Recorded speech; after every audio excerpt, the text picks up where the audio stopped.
Respect à vous, respect gars yi dal jàmm sa canal Family 221 TV comme ni koy faral di defee gars yi actualité politique ñu wax ci li nga xamante ni mooy l'affaire Sweet Beauté bi nga xamante ne mu opposé le président Ousmane Sonko ak ki nga xamante ne mooy Adji Sarr quoi mu nekk benn dossier boo xamante ni léegi mu def 2 ans xaw ma ba léegi ñu ngi ciy daw ay convocation yu dul jeex la ñuy am ci li nga xamante ni mooy dossier bi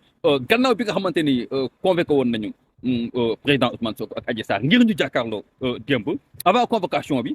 dégg ngeen ñu naan waroon nañu dégluwaat ñeneen ñi nga xamante ni takk nañ ci li nga xamante ni mooy complot bi président Ousmane Sonko di wax ni que mbir mi loolu la doon quoi ñenn ñi loolu lañ jàpp et bon mu nekk lu normal loo xamante ni xel mën na ko nangu ndax képp koo xamante ni takk na si dossier bi rek pour man war nañ la mën a laaj la par rapport ak li ñu lay takkal ci li nga xamante ni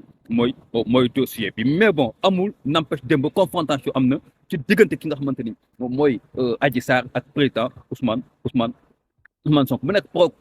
confrontation boo xamante ni franchement boo xoolee la majeure partie des Sénégalais dañuy naan lañ ci doon xaar gisuñu ko parce que ñu ngi doon xaar ci confrontation bi ki nga xamante ni mooy Adji Sarr mu indi ay preuve moo xam vidéo lay doon moo xam photo lay doon moo xam audio lay doon moo xam whatever loo xamante ni dina mën a takkal ki nga xamante ni mooy président Ousmane Sonko mais malheureusement tel n'a été le cas démb gisuñu benn preuve wala benn firnde boo xamante ni partie accusatrice bi indi na ko juste que am na si question yoo xamante ni nangawu ko tontu gannaaw bi ko avocat wu président Ousmane Sonko yi doon laaj comme ni président Ousmane Sonko tamit téye boppam gannaaw bu mu bañ a tontu ki nga xamante ni mooy avocat wu ki nga xamante ni mooy Adji Sarr en tout cas en grosso modo daal nekk na benn affaire boo xamante ni war nañ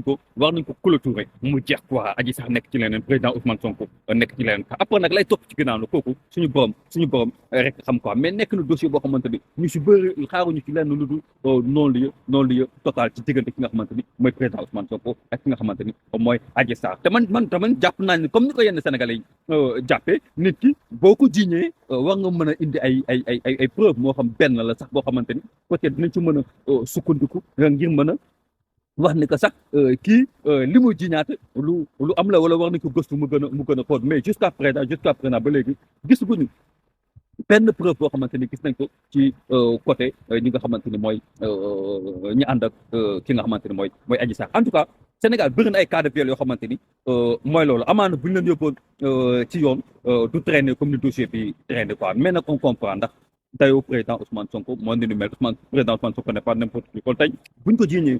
ni nu mel c'est normal affaire yi mu xaw a demee ni quoi mais daal Sénégalais yi sonn nañ ci li nga xamante ni mooy le procès entre président Ousmane Sonko ak Adji Sarr ngir yàlla war a suli na justice yi def yoon na justice tranché fu dëgg bi féetee nit ñi xam ndax nit ñi sonn nañ taay nañ damm nañ ci li nga xamante ni mooy affaire de supposé viol bi dox ci diggante président Ousmane Sonko ak Adji Sarr respect à vous respect la tamit one love